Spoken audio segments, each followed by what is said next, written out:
Hi hello welcome to joy journey blogs. நம்ம இன்றைக்கி பார்க்க போகிற வீடியோ வந்துட்டு தீபாவளியை எப்படி செலிப்ரேட் பண்ணுறதுன்னுட்டு நம்ம பார்க்க போகிறோம். பாருங்கள், நாங்கள் பட்டாசு வாங்கிட்டு வந்திருக்கோம். பட்டாசு பாக்ஸை பிரிக்கும் போதே எங்கள் வீட்டில் ஒரே கொம்மாளம், ஒரே சவுண்டு. ஏன்னாக்கா பட்டாசுனாலே பசங்களுக்கு ஒரு குஷி.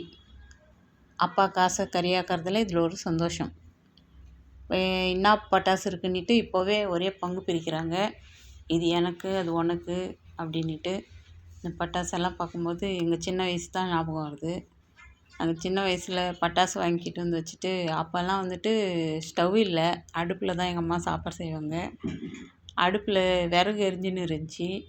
அப்பா பட்டாசு வாங்கி கொடுத்துட்டு அவர் வியாபாரத்துக்கு போயிட்டார். வியாபாரம்னாக்கா தரகாரி வியாபாரம் பண்ணிகிட்டு இருந்தாங்க. இப்போ வியாபாரத்துக்கு போயிட்டாங்க. பட்டாசெல்லாம் வச்சுட்டு தங்கச்சிங்களை உட்கார வச்சுக்கிட்டு, நம்ம எப்படி வெடிக்கிறதுன்னு நான் உனக்கு சொல்லித்தரமான்னு சொல்லிட்டு பேசிகிட்டு இருக்கும்போதே என்ன பண்ணிச்சு, அடுப்புலேருந்து குச்சி தூக்கிட்டு வந்து பூரா பட்டாசுலேயும் நெருப்பு வச்சிடுச்சு. தங்கச்சி வீட்டுக்குள்ளே டம்மு டம்முன்னு வெடிக்குது.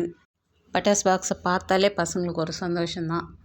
பாருங்கள், புதவானம் இருக்குது, கவுரு இருக்குது, அப்புறம் லக்ஷ்மி வெடி, சங்கு சக்கரம், கம்பி மத்தாப்பு,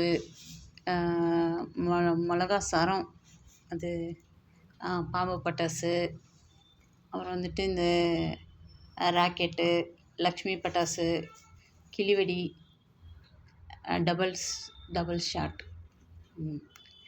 அது எல்லாம் இருக்குது. ஆனால் எல்லோரும் கை காலை சுட்டுக்காமல் நல்ல மாதிரியாக பட்டாசு வெடிங்க. தீபாவளி நல்வாழ்த்துக்கள். நீட்டமாக இருக்கிற வத்தியை வாங்கி தூரமாக பட்டாசு வச்சு வெடிங்க. கையிலலாம் பிடிக்காதீங்க. நம்ம சேனல் உங்களுக்கு பிடிச்சிருந்துச்சின்னா சப்ஸ்கிரைப் பண்ணுங்கள், பெல் பட்டன் அமுக்குங்க. பாய்.